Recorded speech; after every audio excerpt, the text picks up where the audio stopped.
C'est officiel légal, l'international espagnol Gin Huysen rejoint le Real Madrid, montant du transfert 60 millions d'euros. Gin Huysen, défenseur central de 19 ans, arrive à Madrid avec un profil assez intriguant. C'est un défenseur central polyvalent qui a cette capacité à percer les lignes et marquer aussi des buts comme on l'a vu cette saison en Premier League avec Bournemouth. Il est bon dans la relance, il joue des deux pieds et très solide sur des duels aériens. N'en parlons même pas de sa vision de jeu, l'international espagnol d'origine néerlandaise formé à Malaga regroupe toutes les qualités aujourd'hui d'un défenseur central moderne. 1m95 pour 85 kg.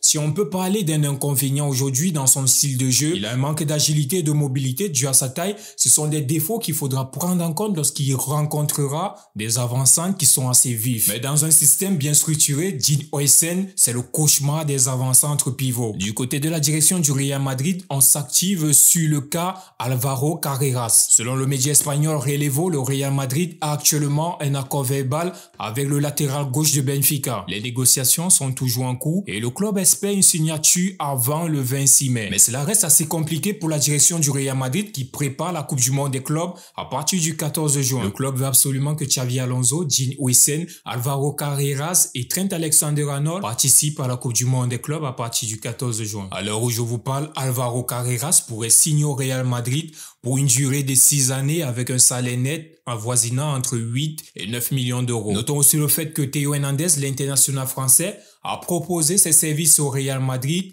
mais le club a refusé poliment. Mais sinon, la propagande autour du Ballon d'Or continue à bien nous faire rire. Ça, il faut l'avouer, il y a beaucoup d'hypocrites parmi les fans du FC Barcelone. Ils ont essayé au début d'année avec le slogan Rafinha Ballon d'Or. Ensuite, à partir du mois de mars, ils nous ont dit Pedri Ballon d'Or. Ils se sont rendus compte que Pedri n'impactait pas dans les matchs décisifs de son équipe. Aujourd'hui, comme par magie, ils nous sortent la carte de la précocité avec Lamine Yamal Ballon d'Or. Mais sérieux les gars. Et là, je vous le dis, vous êtes en train de faire la même erreur que nous, les fans du Real Madrid, l'année dernière avec Jude Bellingham et Vinicius Junior. Si on parle des stats, Lamine Yamal, c'est 58 matchs, 18 buts et 26 passes décisives. Mais comparons cela à Ousmane Dembélé. 52 matchs joués, 35 buts, 13 passes décisives aujourd'hui, toutes compétitions confondues pour l'international français. Sincèrement les gars, dites-moi, c'est un critère objectif de votre part ou alors ce sont des discours à géométrie variable. On se rappelle tous comment Vinicius Junior s'est fait voler le Ballon d'Or. Nous sommes dans un football aujourd'hui où les critères du Ballon d'Or dépendent de la personne qui est favori. Quand c'est Vinicius Junior, on trouve des raisons,